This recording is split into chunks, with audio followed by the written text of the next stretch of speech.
प्यारे दोस्तों, आज की कहानी सुधा नाम की एक लड़की की है। सुधा एक बहुत ही आलसी लड़की थी। घर के काम करना तो दूर, वो एक गिलास पानी के लिए भी अपनी माँ पर निर्भर थी। अरे अब उठ भी जा नालायक, 10 बजे तक सोती रहती है। अरे कुछ तो घरेलू लड़कियों वाले लक्षण दिखा।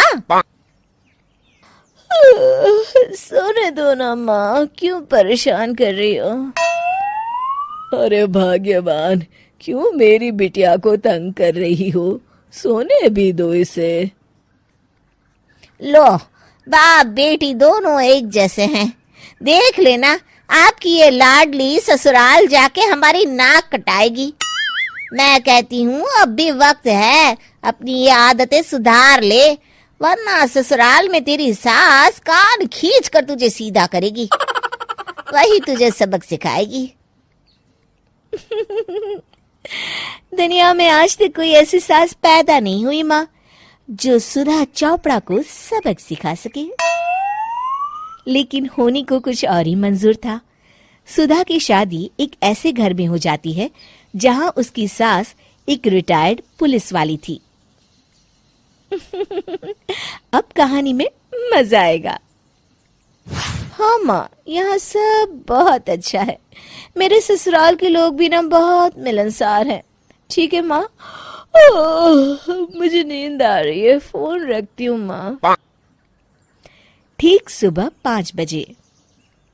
अरे जल्दी उठो भाग्यवान, वरना कयामत आ जाएगी। हैं? अरे क्या हुआ? कौन सी कयामत आ जाएगी? अरे मेरी माँ आ जाएगी। तुम नहीं जानती, इस घर में सिर्फ मेरी माँ का हुक्म चलता है। सबको सुबह 5 बजे बिस्तर छोड़कर हॉल में पहुंचना ही पड़ता है। अरे अब इंसान क्या अपनी नींद भी पूरी नहीं करेगा? यहाँ मजाक चल रहा है क्या? तभी वहां सुधा की सास आ जाती है। अटेंशन! मजाक तो तू समझ रही है बाबू, ये मेरा घर है और यहाँ हर किसी को डिसिप्लिन में रहना होगा। अटेंशन! अरे माँ जी, लेकिन इतनी सुबह कौन उठता है? कौन होता है मतलब? हम सभी उठते हैं, रोज उठते हैं, और अब से तुझे भी उठना पड़ेगा। आखिर मैं पुलिस वाली जो ठहरी। अटेंशन! अरे माँ जी, लेकिन अब तो आप रिटायर हो गई हो ना। तो क्या हुआ? शेर कितना भी बूढ़ा हो जाए, शिकार करना नहीं छोड़ता। उसी तरह हम पुलिस वाले रिटायर होने के बाद भी अपने अनुशासन में ही जीवन जीते हैं। चलो अब बेकार की बहस बंद करो और उठकर हॉल में चलो। अभी आधा घंटा तुम सबकी परेड चलेगी। अटेंशन! अरे मैं कोई परेड नहीं करने वाली। सुधा की सास अपनी बहू का ये बर्ताव देख झल्ला उठती है। गौर से देख, तू कहां और किसके सामने खड़ी है? यहां बात सिर्फ एक बार समझाई जाती है, बस। अटेंशन! इतना कहकर सुधा की सास चली जाती है। अपनी सास का ये रूप देखकर सुधा घबरा जाती है और जल्दी से उठकर बाहर चली जाती है। उस दिन से सुधा की जिंदगी बदल जाती है। हाय, थक गई मैं तो। ये घर है या जेल? कितना काम करना पड़ता है। लाइए दीदी, 2 रोटियां और दीजिए, मुझे बड़ी भूख लगी है। ठहर जा बहू, ये तू क्या कर रही है?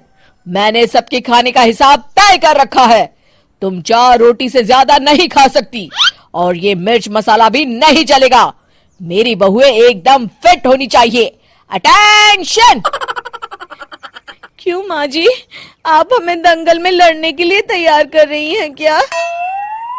क्या कर रही हो सुधा? माँ जी को मजाक बिल्कुल पसंद नहीं है। चुप करके खाना खा लो, इसी में भलाई है। इस तरह धीरे धीरे सुधा अपने सास के रंग में पूरी तरह रंग जाती है, लेकिन इसका उल्टा ही असर पड़ता है। सुधा अपनी सास से भी ज्यादा अनुशासन की पक्की हो जाती है। सुधा की सास तो सबको 5 बजे उठाती थी, लेकिन सुधा सबको 4 बजे ही उठा देती थी।